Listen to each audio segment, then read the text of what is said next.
उत्थानम् अधर्मस्य मोदी भारत माता की, भारत माता की, भारत माता की। वंदे वंदे वंदे। मोदी योगी जय श्री राम, मोदी योगी जय श्री राम। मैं बहराइच के जिला अध्यक्ष से अनुरोध करूंगा कि माननीय युवा हृदय सम्राट, हम सबके नायक माननीय प्रधानमंत्री मोदी जी का प्रतीक चिन्ह देकर स्वागत करें। माननीय जिला अध्यक्ष बहराइच।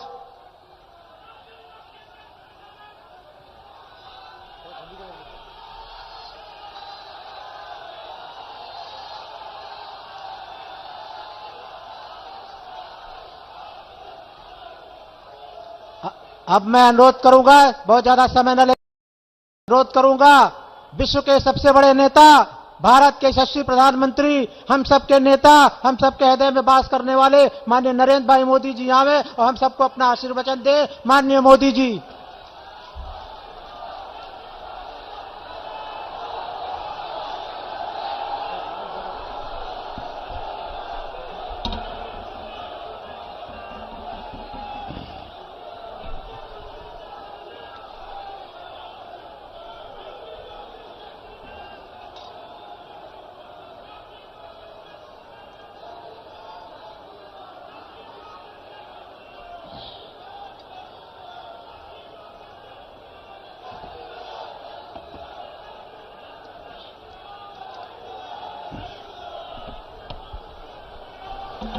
भारत माता की,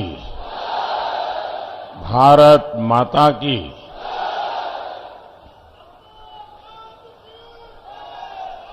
बालार ऋषिकेय तपोभूमि और महाराजा सुहेलदेव के युद्ध स्थली बहराइच स्वतंत्रता के अमर सेनानी राजा देवभक्त सिंह का जन्मभूमि गोंडा, महात्मा बुद्ध के श्रावस्ती और मां पाटेश्वरी देवी का पुण्य भूमि बलरामपुर के लोगन का हमार कोटि कोटि प्रणाम।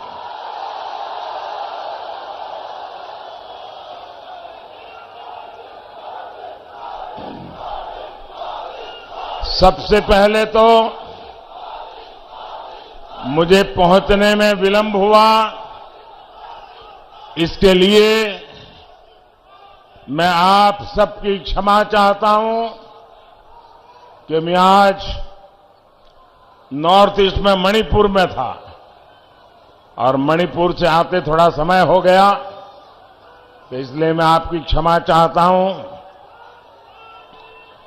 लेकिन ये जो दृश्य मैं देख रहा हूं, कहीं पैर रखने की भी जगह रखी है कि नहीं?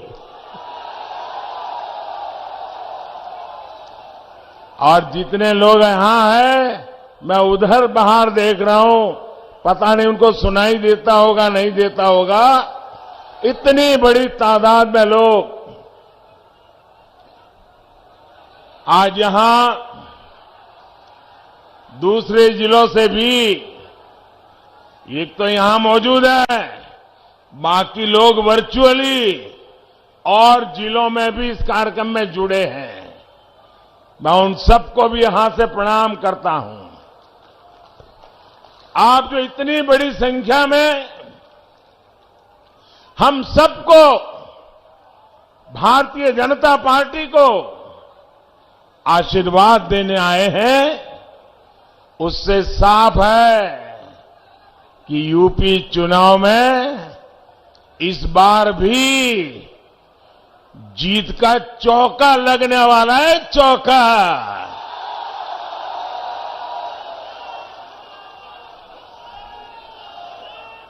एक बार 2014, दूसरी बार 2017, तीसरी बार 2019 और इस बार चौका।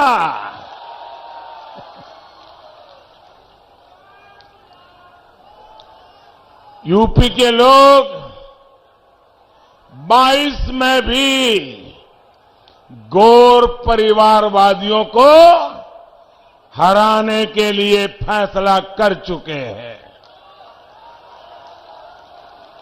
भाई और बहनों, हिंदुस्तान का कोना कोना शौर्य और पराक्रम की गाथाओं से भरा हुआ है। हमारी मिट्टी ही हमारे मिजाज को तय कर देती है। हमारी मिट्टी ही हमारा व्यक्तित्व रच देती है। जिस धरती पर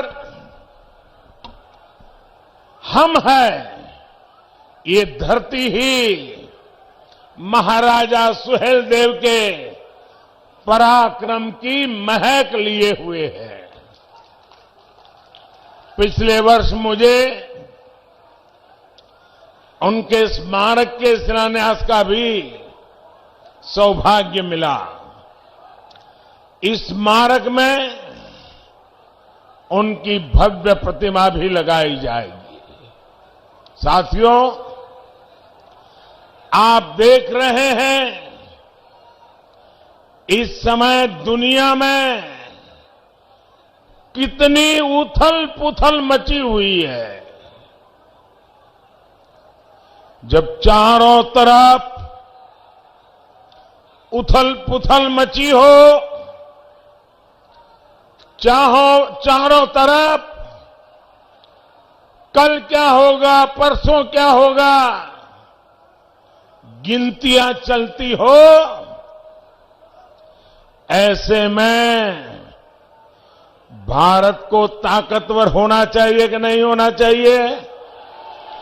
भारत मजबूत होना चाहिए कि नहीं होना चाहिए? आज भारत का ताकतवर होना न सिर्फ भारत के लिए, पूरी मानवता के लिए बहुत जरूरी होता है। आज आपका एक एक वोट भारत को ताकतवर बनाएगा। सुहेलदेव की धरती के लोगों का एक एक वोट देश को मजबूती देगा। आप देखिए, स्कूल में भी कोई ढीला ढाला टीचर हो तो स्टूडेंट को पसंद आता है क्या? जरा जोर से बताइए। ढीला ढाले मास्टर जी हो तो बच्चों को पसंद आता है क्या? बच्चों के परिवारजनों को पसंद आता है क्या?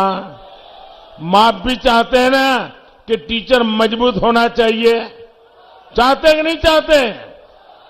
आपके इलाके में दरोगा भी बिल्कुल ढीला ढाला हो तो किसी को पसंद आता है क्या? दरोगा भी मजबूत चाहिए, ऐसा आपको लगता है कि नहीं लगता है? तो भाइयों बहनों, इतना बड़ा देश, इतना बड़ा राज्य, जिम्मेवारी भी मजबूत कंधों पर होनी चाहिए कि नहीं होनी चाहिए? और इसलिए भाइयों बहनों, जब टफ टाइम होता है, जब टफ टाइम होता है तो टफ लीडर होना भी जरूरी होता है। साथियों, हमने तमाम संघर्षों से लोहा लेते हुए आजादी से यहां तक का सफर तय किया है। हर भारतीय का ध्येय एक विकसित समृद्ध भारत है। इस समृद्ध भारत के लिए उत्तर प्रदेश का समृद्ध होना, उत्तर प्रदेश का विकसित होना उतना ही जरूरी है। आज हम सभी आपके सामने इसी महायज्ञ के लिए आपका सहयोग मांगने आए हैं। उत्तर प्रदेश आज विकास के जिस रास्ते पर चल पड़ा है, उसमें डबल इंजन की सरकार उतनी ही जरूरी है। साथियों, मैंने 2014 से लेकर 2017 तक इन गौर परिवारवादियों का, उनका कामकाज, उनका कारोबार, उनके कारनामे बहुत करीब से देखे हैं। दुख होता है जब अपने स्वार्थ के लिए गौर परिवारवादियों की सरकारें जनता के हित को ही स्वाहा कर देती है।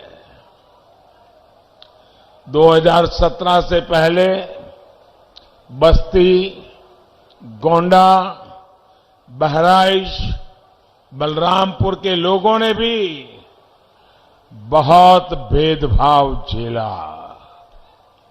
झेला था कि नहीं झेला था? आपके साथ भेदभाव होता था कि नहीं होता था?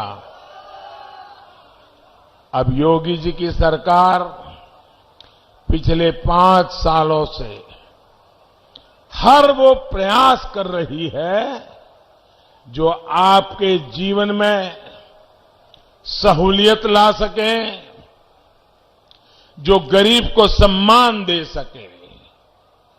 और निश्चित तौर पर इसमें बहुत बड़ी बाधा थी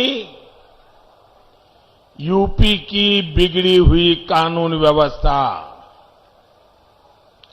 बीते 5 साल में भाजपा सरकार यहां की कानून व्यवस्था को पटरी पर ले आई है।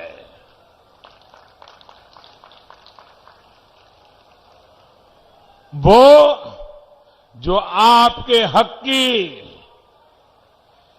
जमीन पर बैठे थे, वो जो आप पर भय बनाकर बैठे थे, वो जिनके डर से आप घरों से निकलने से बचते थे, जिनकी वजह से हमारी बहन बेटियां परेशान थी, वो सब आज काबू में है। लेकिन अभी ये पूरी तरह न सुधरे हैं न समझे हैं, वो मौके की तलाश में है। अभी वो अंतिम सांस ले रहे हैं। अगर दोबारा इनको मौका मिल गया तो उनकी जान में जान आ जाएगी। आने देना है क्या? आने देना है क्या? भाइयों बहनों, ये जो समझ नहीं रहे हैं, अभी भी सुधरे नहीं है, अभी भी आखिरी सांस ले रहे हैं और बदले का भाव लेके बैठे हैं, उनको दोबारा खड़े नहीं होने देना है। साथियों, भाजपा सरकार के प्रयासों की वजह से अब उत्तर प्रदेश में डर का माहौल दूर हो रहा है। और डर उनको लग रहा है जो दशकों तक निर्दोषों को डराते रहते थे, वो आज डर के मारे कांप रहे हैं। आपके लिए आगे बढ़ने के रास्ते खुल रहे हैं, नए रास्ते बन रहे हैं। आप बच्चे को अच्छी शिक्षा देना चाहते हैं, इसलिए भाजपा सरकार स्कूलों की स्थिति सुधार रही है।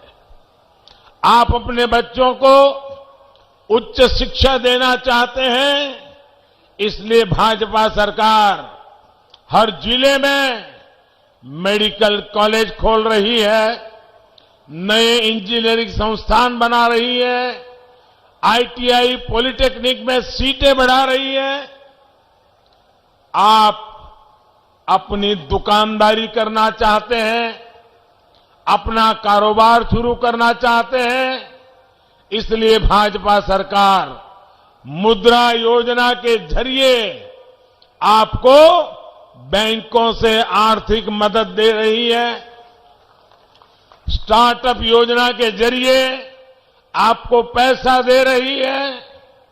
आप चाहते हैं कि इलाज पर खर्च कम हो, बेहतर इलाज की सुविधा मिले, इसलिए भाजपा सरकार आयुष्मान योजना के तहत 5 लाख रुपए तक के मुफ्त इलाज की सुविधा दे रही है। गांव देहात में भी हेल्थ और वेलनेस सेंटर बनवा रही है। सामान्य मानवी के जीवन के हर पड़ाव, उसकी हर जरूरत, उसको ध्यान में रखकर हमारी सरकार योजनाएं लागू कर रही है। और ये सब काम बिना भेदभाव हो रहा है, बिना तुष्टीकरण किए हो रहा है।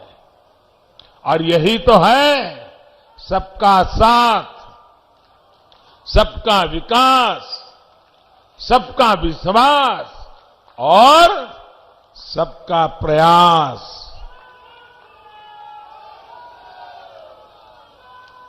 मैं आपको एक उदाहरण देता हूं। साथियों, आप सभी को पता है कि गरीब के घर में अनहोनी हो जाए, कोई दुर्घटना हो जाए तो उस परिवार पर क्या बीतती है। पैसे की कमी तो गरीब के जीवन पर दोहरा संकट ला देती है। गरीब की इसी तकलीफ को समझते हुए हमारी सरकार ने प्रधानमंत्री जीवन ज्योति बीमा योजना और प्रधानमंत्री सुरक्षा बीमा योजना शुरू की थी। और हमने प्रीमियम कितना रखा था? एक योजना के लिए सिर्फ 90 पैसे, यानी एक चाय की कीमत से भी बहुत कम, एक कप चाय से भी कम कीमत में रोज का 90 पैसा आपका बीमा उतारना। और दूसरी योजना के लिए हमने इन्हें कहा कितना था? 1 महीने का 1 रुपया, 1 महीने का 1 रुपया। इन योजनाओं के माध्यम से हमने गरीब को 2-2 लाख रुपए का सुरक्षा कवर दिया। 2-2 लाख रुपया। आज यूपी के 4.5 करोड़ से ज्यादा मेरे गरीब भाई बहन इस योजना से जुड़े हुए हैं। और आपको खुशी होगी, इस सुरक्षा की वजह से भी यूपी के गरीब परिवारों को बीते वर्षों में करीब करीब 1000 करोड़ रुपए की मदद उनके खाते में सीधी पहुंची है। 1000 करोड़ रुपया। हमारी सरकार संकट के समय कभी भी किसी का साथ नहीं छोड़ती, बल्कि गरीब परिवार का संबल बन करके खड़ी रहती है। भाई और बहनों, गरीबों के लिए सरकार की इसी संवेदनशीलता को आपने इस कोरोना के काल में भी देखा है, महसूस किया है। हम सबको पता है पूरी दुनिया में कितनी बड़ी भयंकर महामारी आई है। 2 साल हो गए। पूरी मानव जात, दुनिया का हर देश अमीर हो गरीब हो, हर कोई 100 साल की ये भयंकर बीमारी के चपेट में आया हुआ है। ये संकट हमारे देश पर भी बहुत गहरा, लेकिन ऐसे संकट के समय हमारी सरकार हाथ पर हाथ धर करके नहीं बैठी। क्या करे, पूरी दुनिया में हुआ है, ये तो वायरस है, आने ही वाला है। हम रोते नहीं रहे, बैठे नहीं रहे, हमने एक के बाद एक इस समस्या के सामने रास्ते खोजते रहे, देश के लोगों की जिंदगी बचाने के लिए लगे रहे। ऐसे कालखंड में कोई भी गरीब भूखा न रहे, किसी गरीब के घर में चूल्हा न जले, कोई गरीब का संतान रात को भूखे पेट सो न जाए, इसलिए हमारी सरकार अन्न के भंडार खोल दिए। दोस्तों, अन्न के भंडार खोल दिए। पूरे देश में, दुनिया को भी अचंभ होता है, 80 करोड़ लोगों को करीब करीब 2 साल से मुफ्त में राशन मिल रहा है, और हमारे उत्तर प्रदेश में 15 करोड़ लोगों को, 15 करोड़ लोगों को मुफ्त में राशन पहुंचा है। भाइयों बहनों, गरीब आज भाजपा को आशीर्वाद दे रहा है। इसी संकट के समय हमारी सरकार ने इस बात पर जोर दिया कि कोई भी गरीब, हिंदुस्तान का कोई भी नागरिक, अमीर हो या गरीब हो, उच्च मध्यम वर्ग हो या निम्न मध्यम वर्ग हो, शहर में रहता हो या गांव में रहता हो, स्त्री हो या पुरुष हो, कोई भी वैक्सीन से छूट ना जाए। आप सबको वैक्सीन लगा है, टीका लग गया है? जरा हाथ ऊपर करके बताइए, टीका लगा है? आप मुझे बताइए, आपको टीका लगाने के लिए एक नया पैसा भी खर्चा करना पड़ा क्या? जोर से बोलिए ताकि ये जरा गौर परिवारवादियों को पता चले। कोई खर्चा आया क्या? कोई आपको पैसा देना पड़ा क्या? एक भी रत्ती रुपया देना पड़ा क्या? भाइयों बहनों, इतना बड़ा सेवा काम, इतना बड़ा देश, और इतने कम समय में, लेकिन इन गौर परिवारवाद लोगों ने देश की जनता को गुमराह करने के लिए, आपको बहकाने के लिए दिन रात नए नए मनगढ़ंत तर्क दिए, अफवाहें फैलाई, भ्रम फैलाई। लेकिन भाइयों बहनों, आपका मेरे प्रति जो विश्वास था, आपका मेरे प्रति जो प्रेम था, उसके कारण वे सफल नहीं हो पाए, और आज हर नागरिक के तक टीका पहुंच गया। भाइयों, उन्होंने ये तक कह दिया कि वैक्सीन तो भाजपा की है।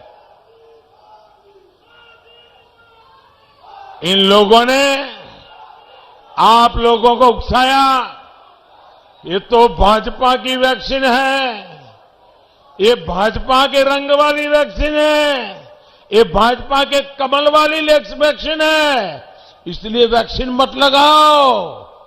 आपने उनकी एक भी बात नहीं सुनी, जैसे वैक्सीन में उनकी बातें नहीं सुनी है, चुनाव में भी मत सुनना। आपने हमारी बात मानी और टीका लगवाया।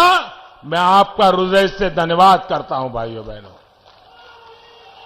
और तो और, इन लोगों ने तस्वीरें दिखाकर यूपी को बदनाम करने का भी काम किया। साथियों, दशक तक हमारे यहां गरीबी हटाओ के नाम पर, समाजवाद के नाम पर सिर्फ और सिर्फ वोट बटोरे गए और बाद में धन लूटा गया।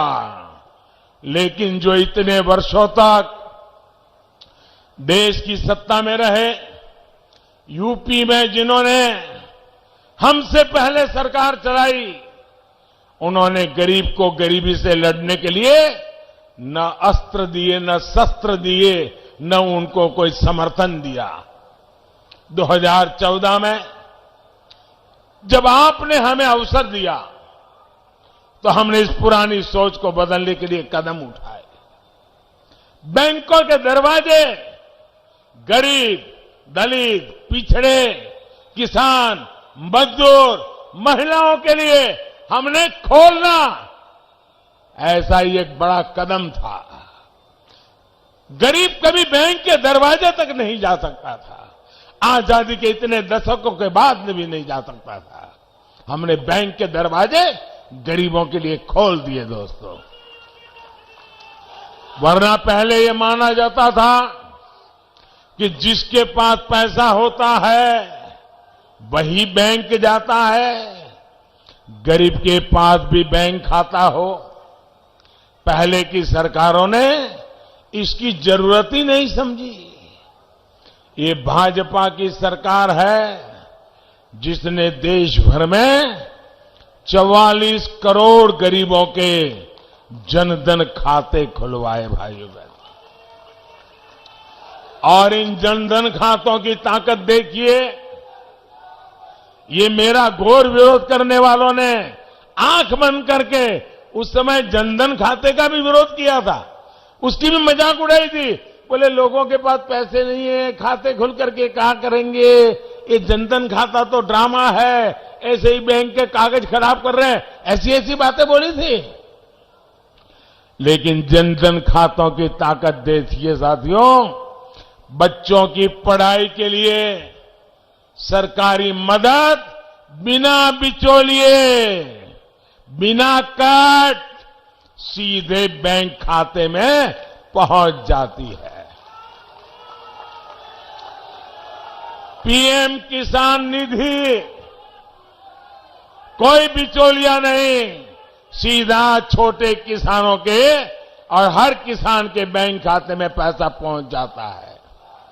फसल बेची तो पैसा सीधा बैंक खाते में आ रहा है। आज कोई सब्सिडी आनी है तो सीधे बैंक खाते में आती है। पीएम आवास का पैसा आता है तो सीधे बैंक खाते में आता है। मनरेगा का पैसा आता है तो सीधा बैंक के खाते में आ जाता है। जो पहले आपके हक पर डाका पड़ता था, बिचौलिए जो आपका पैसा खा जाते थे, उनके लिए भाजपा सरकार ने दरवाजे बंद कर दिए। साथियों, जनधन खाते के साथ जब हमने मोबाइल फोन और आधार को जोड़ा तो ये सुरक्षा चक्र और मजबूत हो गया। अब हमारे छोटे किसानों, पशुपालकों, मछली पालकों को भी जनधन खातों के कारण बैंकों से आसान ऋण मिलना संभव हो पाया है। आपको पता होगा, हमारे देश के एक प्रधानमंत्री सार्वजनिक रूप से बोले थे। उन्होंने कहा था कि मैं दिल्ली से 1 रुपया भेजता हूं तो गरीब के घर 15 पैसा पहुंचता है। 1 रुपया भेजता हूं तो सिर्फ 15 पैसा पहुंचता है। तो ये 85 पैसे किसके जेब में जाते थे भाई? ये कौन मार लेता था? ये कौन मार लेता था पैसे? अगर 1 रुपया भेजा है तो 100 पैसे पूरे गरीब के खाते में जाने चाहिए कि नहीं जाने चाहिए? 100 के 100 पैसे गरीब को मिलने चाहिए कि नहीं मिलने चाहिए? अब मैंने ये पक्का कर लिया कि गरीब के खाते में दिल्ली से मैं 1 रुपया भेजूंगा तो बीच में कोई हाथ नहीं लगाएगा, 100 के 100 पैसे पहुंचेंगे। अब मुझे बताइए भैया, ये जिनकी दुकानें बंद हो गई, जिनको ये मलाई खाने को मिलता था, उनको मेरे पे गुस्सा आएगा कि नहीं आएगा? आएगा कि नहीं आएगा? वो मोदी को गाली देगा कि नहीं देगा? मोदी का बुरा बोलेगा कि नहीं बोलेगा? मोदी के पीछे पड़ जाएगा कि नहीं पड़ जाएगा? मोदी ने कोई गुनाह नहीं किया, गुनाह यही है कि मलाई खाने वालों की कटकी बंद कर दी है। आप मुझे बताइए, मैंने सही किया कि गलत किया? सही किया कि गलत किया? ये करना चाहिए था कि नहीं करना चाहिए था? अगर मैंने सही किया तो आप मेरे साथ रहोगे, पूरी ताकत दोगे? आपकी जितनी ताकत मिलेगी उतने ही ताकतवर फैसले मैं करूंगा भाइयों बहनों। अब आप देखिए, हमने स्वनिधि योजना के माध्यम से रेहड़ी पटरी ठेले वालों को भी बैंकों से बिना गारंटी का लोन दिया जा रहा है। इस प्रकार के काम तभी होते हैं जब सही मायने में गरीब को सशक्त करने का इरादा मन में होता है, वरना दशकों से गौर परिवारवादी तो सिर्फ नारों से ही काम चला रहे थे। साथियों, आजकल ये लोग नौकरी को लेकर बड़े बड़े दावे कर रहे हैं। इनकी सच्चाई भी मैं आज आपको बताना चाहता हूं।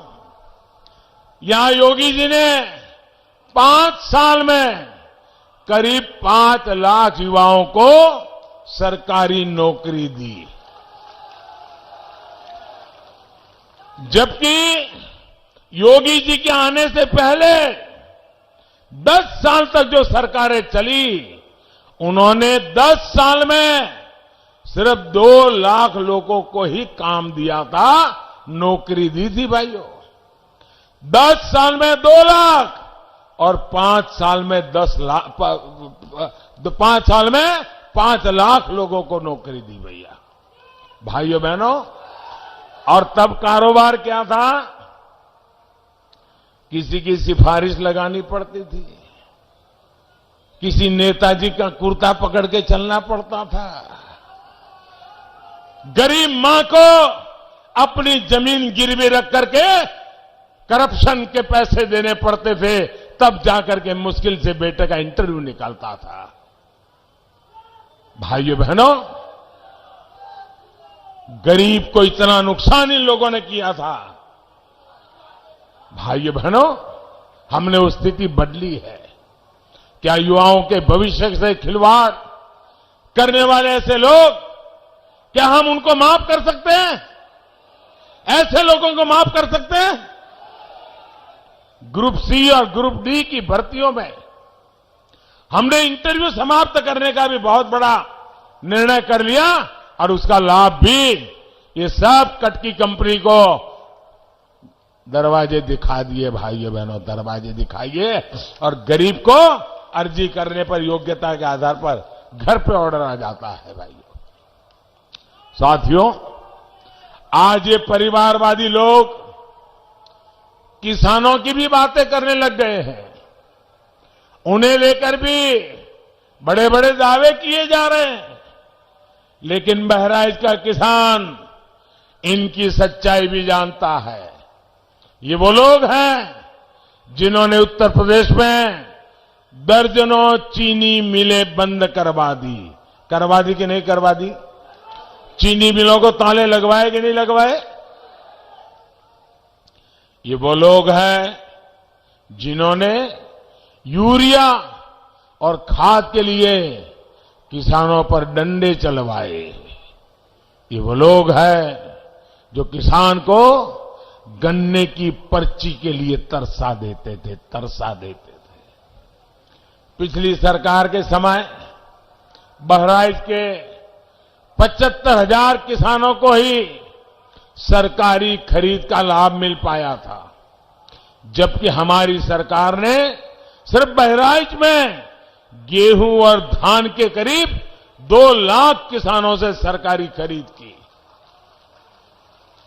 यूपी के किसानों को छुट्टा जानवरों से हो रही दिक्कतों को हम गंभीरता से ले रहे हैं।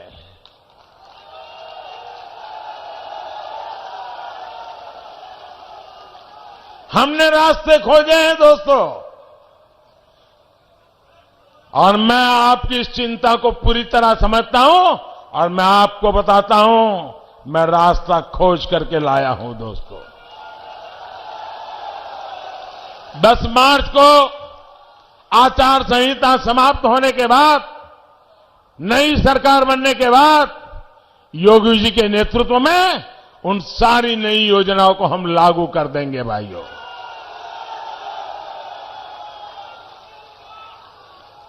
इन लोगों का काम करने का तरीका क्या रहा है, इसका उदाहरण सरयू नहर राष्ट्रीय परियोजना भी है। इनकी लापरवाही की वजह से ये योजना 4 दशक से भी पूरी नहीं हो पाई। 40 साल बीत गए भाइयों। ऐसे लोगों की क्या जरूरत है? अरे आपके घर में काम करने वाला व्यक्ति अगर 2 घंटे तक काम करना पूरा है और 2 दिन तक नहीं करता है तो उसको रखते हैं क्या? आप रखते हैं क्या? उसको कहते हैं बाबा जाओ, तुम नहीं कर सकते हो, कह कहते नहीं। ऐसे लोगों को सरकार में वापस लाओगे क्या? लाओगे क्या? 40 साल तक जो आपके लिए जीवन मरण का सवाल है, ऐसा पानी का काम लटकाए रखा। और देखिए बर्बाद कैसा किया रुपयों को। जब ये योजना का प्रारंभ हुआ था तब खर्चा होने वाला था 100 करोड़। 100 करोड़ में शानदार काम हो जाता, लेकिन 40 साल लटके रखा। जो आए उन्होंने कटकी की, हर किसी ने अपनी मलाई खाने का रास्ता खोजा और जाते जाते 100 करोड़ का काम 10,000 करोड़ रुपए तक पहुंचा। 10,000 करोड़ ये पैसे आपके थे जो बर्बाद कर दिए इन लोगों ने। आपकी कमाई के पैसे थे, इन्होंने बर्बाद किए हैं। इस योजना से बहराइच और गोरखपुर के बीच 9 जिलों के 30 लाख किसानों को सीधा फायदा होने वाला था। 30 लाख किसानों का इन्होंने गला घोंट दिया भाइयों। लेकिन बरसों के इंतजार के बाद आपको ये लाभ अब मिला है, हमारी सरकार के प्रयासों से मिला है।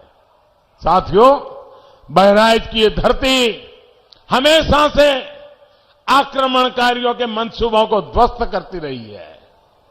देश के खिलाफ जाने वालों को यहां की मिट्टी माफ नहीं करती है। लेकिन इसी मिट्टी ने देखा है कि कैसे इन परिवारवादियों ने आतंकी हमला करने वालों पर अपना प्यार उड़ेला।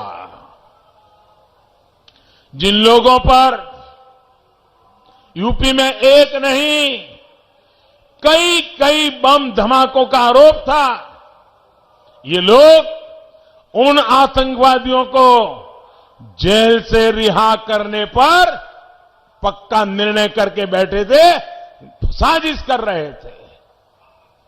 ये उन पर मुकदमा नहीं चलाना चाहते थे। समाजवादी सरकार आतंकी संगठनों पर प्रतिबंध लगाने के तक खिलाफ थी। इसलिए मैं कहता हूं, जो लोग देश की नहीं सोच सकते, देश की सुरक्षा को ताक पर रखते हैं, वो यूपी का कभी भला नहीं कर सकते। भाइयों बहनों, आप मुझे बताइए, और जरा बहराइच से आवाज ऐसी निकलनी चाहिए कि इन घोर परिवारवादियों की नींद उड़ जाए। जवाब देंगे? आप मुझे बताइए, जो बम धमाके करके निर्दोष लोगों को मौत के घाट उतार दें, ऐसे आतंकवादियों को सजा होनी चाहिए कि नहीं होनी चाहिए? कड़ी सी कड़ी सजा होनी चाहिए कि नहीं होनी चाहिए? अगर फांसी का हुक्म होता है तो होना चाहिए कि नहीं होना चाहिए? अगर आतंकवादियों को फांसी होती है तो निर्दोष नागरिकों को उसका स्वागत करना चाहिए कि नहीं करना चाहिए? न्यायपालिका में विश्वास करना चाहिए कि नहीं करना चाहिए? आतंकवादियों के खिलाफ आवाज उठानी चाहिए कि नहीं होना चाहिए? अभी 2 दिन पहले अहमदाबाद के न्यायालय ने अनेक लोगों को फांसी की सजा सुनाई, जो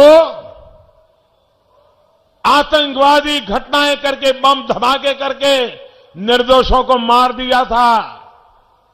मुझे बताइए, ये न्यायालय ने सही काम किया कि नहीं किया? ऐसा काम होना चाहिए था कि नहीं होना चाहिए था? हमें न्यायालय का सम्मान करना चाहिए कि नहीं करना चाहिए? न्यायपालिका का सम्मान करना चाहिए कि नहीं करना चाहिए?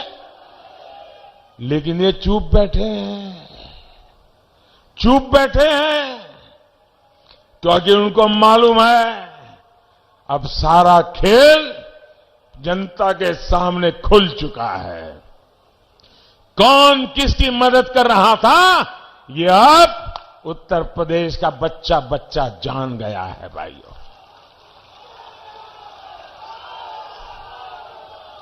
बहराइच, गोंडा, श्रावस्ती, बलरामपुर जिलों में विकास को रफ्तार दी जा सके, इसके लिए कई 100 करोड़ रुपए इसकी योजनाओं पर तेजी से काम चल रहा है। बहराइच गोंडा रेल मार्ग पर इलेक्ट्रिक ट्रेन की शुरुआत का रास्ता खुल गया है। यहां नए पुल बनाना हो या फिर कनेक्टिविटी के काम, हमारी हर कोशिश उत्तर प्रदेश के विकास के लिए है। 10 मार्च के बाद हमारी सरकार ऐसे कार्यों के लिए, आपकी सेवा के लिए नई ऊर्जा के साथ जुटेगी।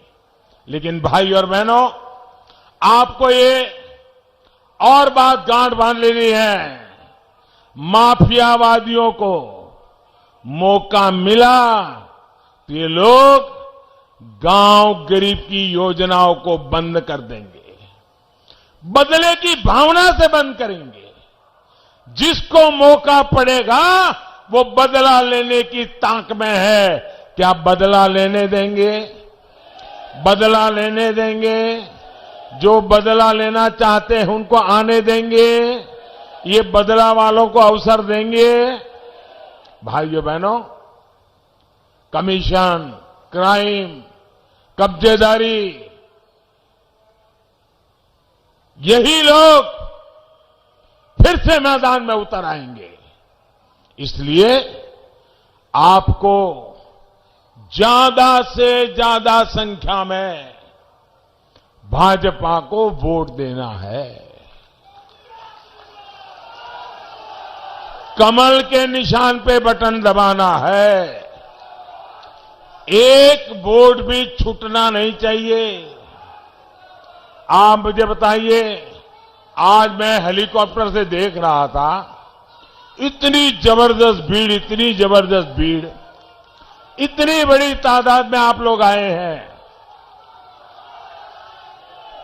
आप थक गए होंगे। अब मन करता होगा मोदी जी आ गए, योगी जी आ गए, सभा शानदार हो गई, चलो अब सो जाते हैं। सो जाएंगे? नहीं सो जाएंगे ना, घर घर जाएंगे। ऐसे नहीं, जवाब पूरी ताकत से दो। घर घर जाएंगे, मतदाताओं को मिलेंगे, मेरी बात पहुंचाएंगे, मेरे प्रणाम उनको कहेंगे। मोदी जी आए थे, आपको नमस्ते बोला है, बता देंगे और बताएंगे मोदी जी ने आपसे कुछ मांगा है। आप उनको बताएंगे मोदी जी ने कहा है वोट डालना है, बताएंगे। कमल पे वोट डालने के लिए कहेंगे, ज्यादा से ज्यादा वोटिंग करवाएंगे, हर पोलिंग बूथ आगे निकल जाएगा, पहले से ज्यादा वोट करवाएंगे। पक्का? मैं आप पे भरोसा करूं? अरे मुझे विश्वास है दोस्तों, आपने जो सभा आज करके दिखाई है, आप इन सबको जिता करके लाएंगे, ये मुझे पूरा भरोसा है भाइयों। मेरे साथ बोलिए, भारत माता की। दोनों मुट्ठी बंद करके पूरी ताकत से बोलिए, भारत माता की, भारत माता की।